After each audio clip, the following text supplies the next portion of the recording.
Welcome to our White Towel videos on the Canucks. We also have podcasts. Please subscribe through Apple Podcasts. Give us a rating if you like. All our Canucks content online. We're joined by Ed Willis here, our sports columnist. Ed,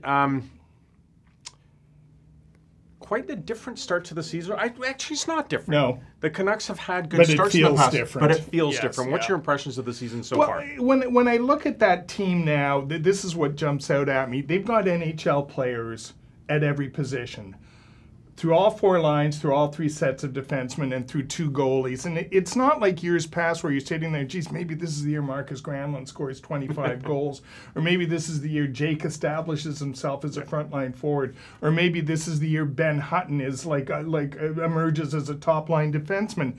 The guys that they have, I don't see anybody really having a career year, or a guy going, well, geez, I wasn't expecting that. They've kind of performed. The one guy I'd say who surprised me a little bit is JT Miller, because he's fit so seamlessly into that top line role, and that fills a big need.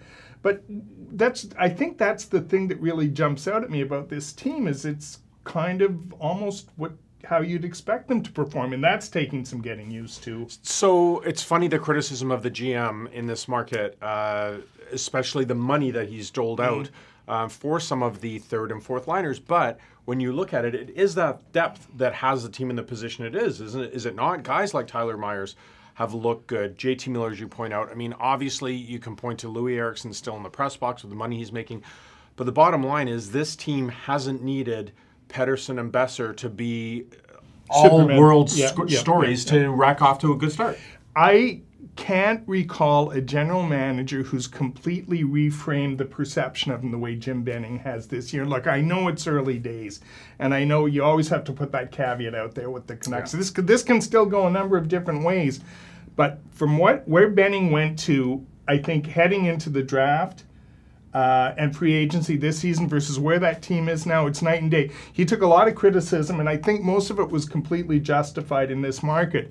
But it looks like he's reshaped this, and there's all kinds of narratives around that, because Jim's vision was he could get this team up and running and competitive in a lot tighter window than Trevor Linden thought he was, and ultimately that's what cost Trevor his job. And yet ultimately it looks again okay, we're 9 games in, but it looks like that's been the case, and I'm not sure where else they would go from there. You look at it and you go, well, okay, Miller wasn't like he was. Yeah, they probably overpaid with him a bit, but they got a frontline forward. Yeah, maybe they overpaid, but none of those contracts, you're pulling your hair going, oh, what's he done? He's lost his mind. They all came in at reasonable dollars, and they all seem to, fit in the parameters for their payroll. Well, very interesting team this year. We'll be able to follow their stuff all year long. Read Ed's columns online, or if you're still a subscriber to our paper, you can subscribe to our podcasts and videos. Keep coming back every week for our great Canucks coverage.